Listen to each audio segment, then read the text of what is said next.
Welcome to The Educated Parent. I'm your host, Dr. Leah Klionsky, and right now I'm releasing, I don't know what this is, sort of a podcast, sort of a video, but I really wanted to be able to talk to you and give you some strategies related to, unfortunately, what is a normal parenting dilemma, but one we really hate. And this is how to talk to your children about a tragedy, how to talk to your children about a terrible event that's happened recently and in their community. And for those of you in Texas, especially in the Houston area, you know that I'm referring to the giant flooding in Hill Country, and specifically to the devastation in the Texas Mystic Camp, where a lot of children are still missing. I'm recording this right now on the 5th of July. So normally you would get a fancy podcast that that has been edited and produced, but today you're just getting me pretty raw without all the editing. So I hope you can forgive me for that. But this is obviously a very upsetting event. It really hits home to us as parents. You know, when you send your child to a safe place and something devastating happens to them. It's also really upsetting to kids to think about devastating things that can happen to them when they think they're going to a safe place like a summer camp. You also may know children that were directly affected. Your family may be directly affected. And if that's you, I am so deeply sorry for what's going on. But I wanted to talk to you today and give you some strategies for how to talk to your children about what happened at the Mystic Campgrounds. So I'm going to get right to the point. I'm going to give you what I think are 3 quick tips. I might end up giving you 4, depending upon how this conversation goes. And then I'm going to give you some resources so that you can get some support right away. So when something terrible happens and we have feelings about it as adults, and we know that our children are going to have feelings about it, the first thing that we want to do if we think that they are going to find out about it is tell them about it ourselves. So if you have a super little, 2-year-old, 3-year-old, they probably aren't going to know about this. So you don't have to talk to them. But you better believe I'm going to have to talk to my 6-year-old about what happened, right? Because everyone has social media. This is going to be a common topic of conversation. And it's much scarier to get information from other kids instead of information from your parents. So you don't have to give a lot of details, and I wouldn't recommend giving a lot of details. So I plan on saying something along the lines of, a very sad thing happened this weekend. There were some kids at a camp that seemed like a very safe and wonderful place to be. And then unfortunately, there was a really big problem, and the river overflowed and it started rising really fast. And that meant that some kids were really hurt. So a lot of kids from the camp were saved, and some of the kids were not saved. And that is extremely sad. And that makes me extremely sad. And I imagine that will make you extremely sad too. But I just wanted to tell you about it because people are probably going to be talking about it tomorrow when you go back to camp, and I want you to know about it ahead of time so that we can talk about it here at home. So you see, you're very calm. Notice I didn't give a whole lot of graphic details. I didn't say how many kids. I didn't talk about exactly what happened to them, right? I just gave some general details about what generally happened. I would also add in that adults are doing their very best to keep kids safe. Many of the kids have already gone home. Many kids were rescued, and they're still trying to rescue some of the missing kids right now. So everybody is doing the very best that they can to keep everybody safe. So you're kind of giving that safety message in there as well. So you're basically giving them a very general overview. You're letting them know what people are doing to try to fix the situation, and you're expressing confidence that everybody is doing their best. So while this is upsetting to say, it's really reassuring to kids to understand exactly what was going on. So the second thing that you're going to do is you're going to reassure your child that they are safe. So you can say to them, You're safe. Nothing like that is going to happen here. It's really unusual that something like that would happen in general, but it is very upsetting because that's kind of the first place kids go. They're like, am I safe? And you just let them know that they are safe. The third thing you're going to do is you're going to give them some space to express their feelings. And you can model that. You can say, I'm really sad. It's really sad when people are hurt. How are you feeling about what happened? And you just let them talk. They might say they're sad. They might say they're scared. They might not want to talk about it right then, and then they talk about it later.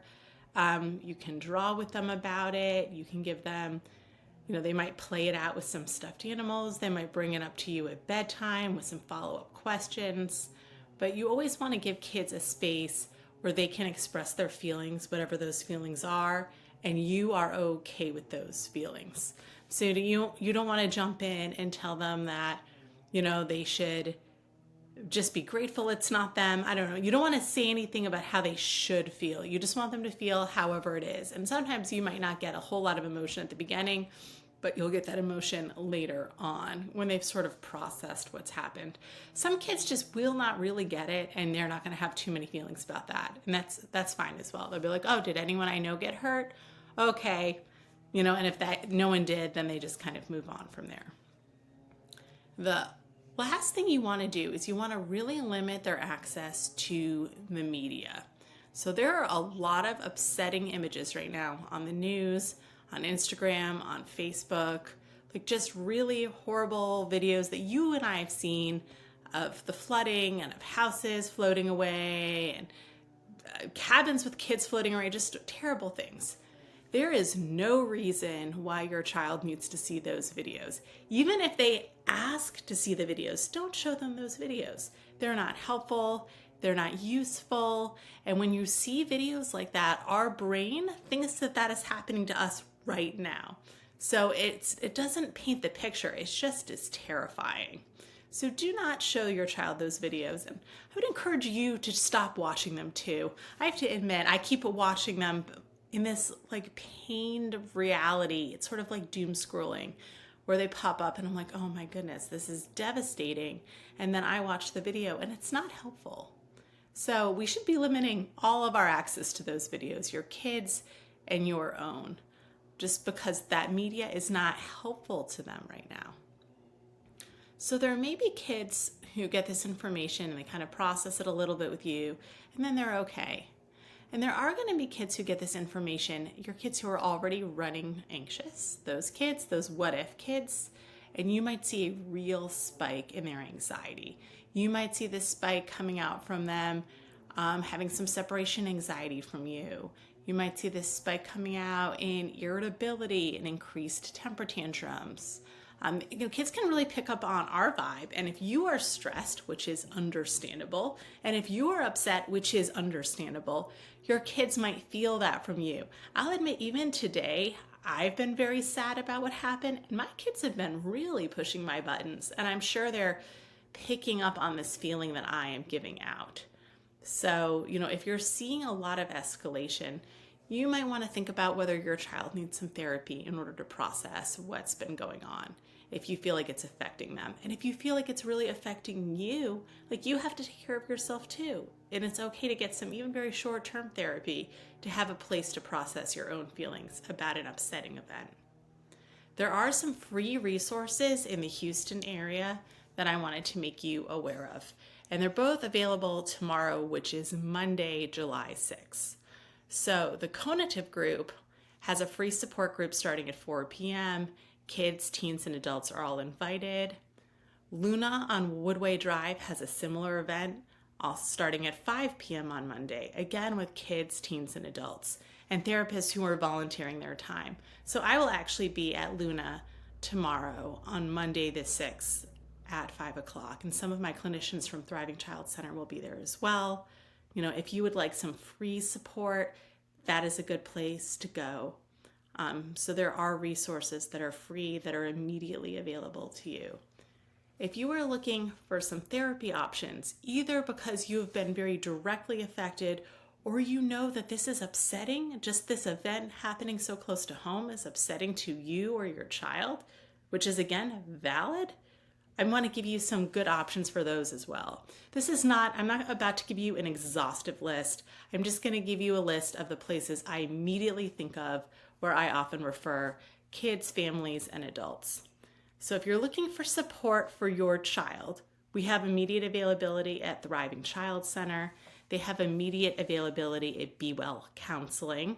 There's a lot of anxiety coming up. We have Houston OCD and Anxiety Center, also Houston Anxiety and Wellness Center. Those are two different centers that both treat anxiety and are both fabulous.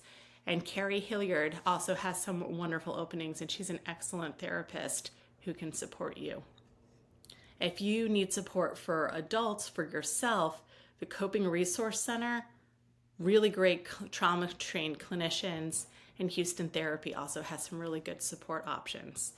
So again, not an exhaustive list, but I just wanted to mention these resources for you so that you can look them up and see what your options are.